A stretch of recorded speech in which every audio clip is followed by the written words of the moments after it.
होली को अभी 2 दिन बचे थे कि शाम को मेरे दोनों देवरों ने अपनी बहनों के साथ मेरे कमरे में हल्ला बोल दिया। उस समय मैं एक नई नवेली दुल्हन के रूप में अच्छे कपड़ों में सजी सवरी पलंग पर बैठी थी। उनके कपड़ों पर रंग लगे थे और हाथों में बाल्टियाँ थीं। सब चिल्लाए, भिगो दो, रेखा भाभी बहुत अच्छे कपड़े पहनी हैं। मैंने घबरा कर कहा, आज होली नहीं है, परसों है। वैसे भी मुझे रंग लगवाना पसंद नहीं है। वह बाल्टी उड़ेलने को आतुर थे।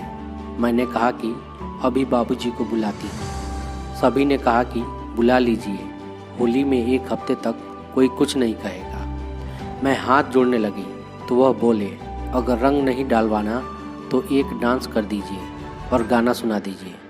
जैसे गेहूं की बालियां झूम झूम कर खुशियों के गीत गाती हैं, उनमें फगुआ की महती चढ़ी साफ दिख रही थी। इसलिए वह चाहते थे कि मैं भी फगुआ गाऊं। फगुआ में बड़े उत्तेजनापूर्ण 2 अर्थी बोल होते हैं जो गांव में ज़्यादा प्रचलित हैं। मुझे फगुआ नहीं आता था, इसलिए मैंने एक डांस कर दिया। फिर भी उन लोगों ने बाल्टी उड़ेलनी चाहिए। बचने के लिए मैं चिल्लाते हुए भागी तो एक देवर से टकरा गई। वह बोले, आप तो होली के बहाने हम पर लाइन मार रही हैं। मैं सबको बता दूंगा। मैं सफाई देने लगी तो उन्होंने भी अपनी बाल्टियां दिखाई जो खाली थी। सब मेरे पर हंस रहे थे। मेरा चिल्लाना सुनकर ससुर जी और मेरे पति राकेश भी कमरे में आ गए। वह पूछ रहे थे कि क्या हुआ, जबकि उन्हें सब पता था कि सब मेरे को परेशान करना चाहते थे। ससुर ने कहा कि यह तुम्हारी पहली होली है, तुम्हें पता होना चाहिए कि हर रंगों का अपना मतलब होता है। जैसे हरे रंग के मायने खुद में परिपूर्णता, लाल रंग आज़ादी, सफ़ेद सादगी, पीला आशावादी, तो काला रंग प्यार बढ़ाने वाला होता है। इसलिए ससुराल में इन्हें लगाकर हम तुम्हें एक सुखी जीवन के लिए आशीर्वाद देना चाहते हैं। मैंने अपने देवर और छोटी ननद की बातें सुन ली थी जो कह रहे थे कि इस बार भाभी का तो बुरा हाल होने वाला है, उन्हें तो बिल्कुल नहीं छोड़ा जाएगा। उन लोगों ने मेरे साथ हंसी की होली करने के कई शरारत वाले प्रैंक भी तैयार कर लिए थे। उनकी बातों से मुझे तो सिहरन होने लगी थी, क्योंकि लोग केमिकल वाला रंग लगा देते हैं और होली के बहाने लड़कियों से छेड़छाड़ करते हैं। फिर भी मेरे मन में पहली होली खेलने का एक शौक़ था। मैं पहले से ही रंग इकट्ठा करने लगी थी ताकि पति के साथ सभी को रंग लगा सकूं। मगर हमें अपनी गुस्सैल सासू का मन का डर भी था। वह समझा रही थी कि होली में मौज मस्ती में खुद को इतना न डुबो देना कि अपने आप को ही संभाल न पाओ। पहली होली के चक्कर में अपनी इंप्रेशन खराब कर लेना सही नहीं होता। बाद में सब मजाक उड़ाएंगे। परेशान होकर जब मैं अपने पति से बात किया, वह भी बोले कि तुम्हारी पहली होली है तो रंग तो लगाना ही पड़ेगा, देखना तुम्हें बहुत मज़ा आएगा। मैं तो एकदम पक्का रंग लगाऊंगा कि महीना तक तुम लाल पीली और नीली बैंगनी दिखोगी। मेरा यहाँ तो मोहल्ले के लड़के लड़कियों से भी तुम्हें 2-2 हाथ करना पड़ेगा। मेरे पति बोले, अपनी शर्म और झिझक को भूल जाओ। एक अच्छी ड्रेस पहनकर थोड़ा मेकअप भी कर लेना, पुराने कपड़े नहीं चलेंगे। एक दुल्हन का लुक होना चाहिए। फिर समझाने लगे कि होली की पूजा से वैवाहिक जीवन सुखमय हो जाता है। पहली होली के बाद ही लड़कियों के शरीर में निखार आता है।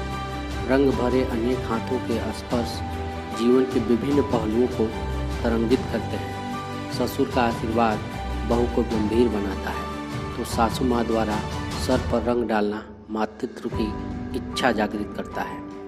पति जब पत्नी को रंग से सराबोर करता है तो उसका अंग अंग खिल जाता है।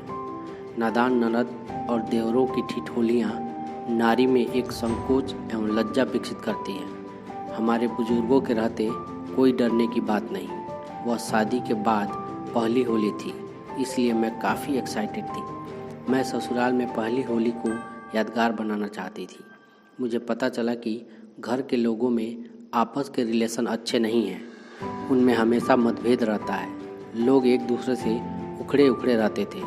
इसलिए मैंने राकेश के साथ निश्चय किया कि इसे ज़रूर दूर करना चाहिए ताकि परिवार में शांति और भाईचारा बने रहे। मैं इसका कारण अपनी सास से पूछा तो वह बिगड़ते हुए बोली, तुम्हें इन बातों में नहीं पड़ना है, तुम अभी नई दुल्हन हो, ज़बरदस्ती बात का बतंगड़ हो जाएगा। हम लोग अपने घर में खुश हैं, हमें दूसरों से क्या लेना देना।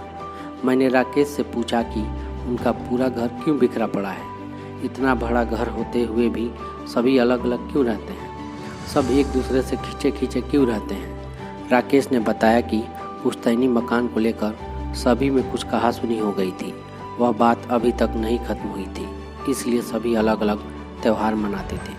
मैंने सोचा कि क्यों न इस होली में परिवार के सभी लोगों को आपस में मिला दिया जाए और उनके बीच मनमुटाव की बातें दूर कर दी जाए। इसके लिए मैंने सबको होली के दिन अपने घर बुलाकर होली खेलने और उनका खाना पीना करने की सोची। राकेश ने सभी के बारे में बताया। मैंने एक एक करके फ़ोन पर ही सबसे बात किया। ज़्यादा लोग तो खुश हो गए और कहने लगे कि नई बहू ने मुझसे अच्छे तरह से बात किया और मुझे होली पर इनवाइट किया है। मैंने चाची बुआ की भी प्रशंसा की कि वह बहुत अच्छा खाना बनाती हैं। अगर उनका स्पेशल डिश मिल जाए तो होली पर सभी को बुलाकर उन्हें बता सकूं कि है कोई आप जैसा गुणी। पहले तो उन्होंने साफ मना कर दिया कि वह सिर्फ मेरे लिए बना सकती है, सभी को नहीं खिला सकती, क्योंकि खाने के बाद भी सब मेरी बुराई ही करेंगे। मैंने उन्हें आश्वासन दिया कि ऐसा नहीं होगा, मैं किसी को पता ही नहीं लगने दूंगी कि किसने बनाया है। काफ़ी प्रयास के बाद वह तैयार हो गई थी। मेरी बातों पर सबने भरोसा किया और कार्यक्रम में मुझे सहयोग देने का आश्वासन दिया।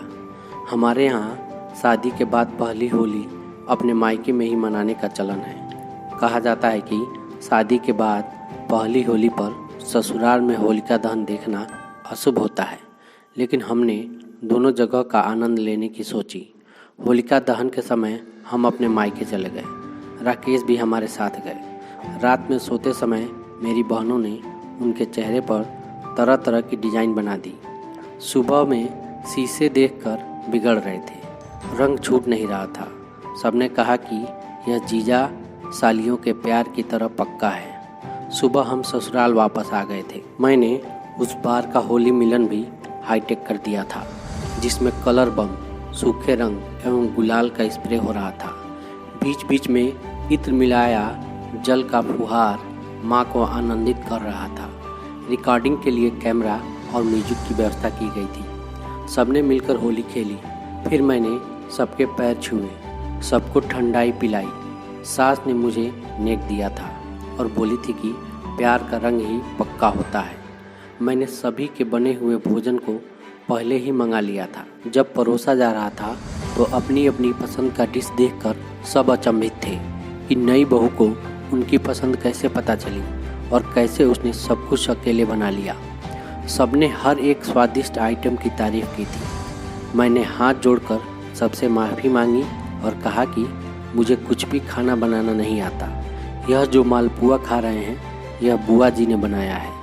बिरयानी छोटी चाची ने और दही बड़ा बड़ी चाची ने बनाकर दिया है। आप लोगों ने जो तारीफ़ की है उसे मैं उन्हें समर्पित करती हूँ। मैं तो सिर्फ बाज़ार से मिठाई मंगवाई है। मैंने हिम्मत करके सबसे कहा कि आप लोगों का स्नेह देखकर मैं चाहती हूँ कि घर के लोग सदैव साथ साथ सभी त्यौहार मिलजुल कर मनाएं। आपस में उनके बीच कोई मतभेद न हो। यदि कोई बात मन में आ गई हो तो खुलकर उसे दूर कर लें।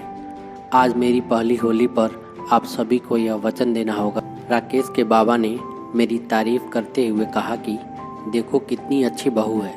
कम से कम उसने सोचा कि हमारा परिवार एक हो जाए, इसलिए कम से कम उसके लिए हमें आपसी रंजिश को भूलकर एक परिवार की तरह रहना शुरू कर देना चाहिए।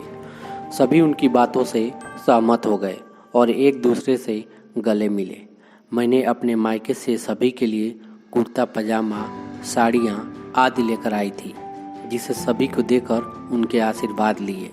इस प्रकार रंग के गुब्बार में सभी का मन उल्लासित हो उठा और उनमें कोई द्वेष नहीं बचा रहा। आज भी सभी लोग हर होली में एकत्र होते हैं, मगर आयोजन की जिम्मेदारी मुझे ही देते हैं। दोस्तों, ये स्टोरी आपको कैसी लगी हमें कमेंट्स बॉक्स में बताएं और चैनल पर नए हैं तो चैनल को सब्सक्राइब कर लीजिए और नोटिफिकेशन ऑल पे ज़रूर से क्लिक कर लीजिए। आप हमारे फेसबुक पेज को भी फॉलो कर सकते हैं, जिसका लिंक हमने वीडियो के डिस्क्रिप्शन बॉक्स में दे दिया है।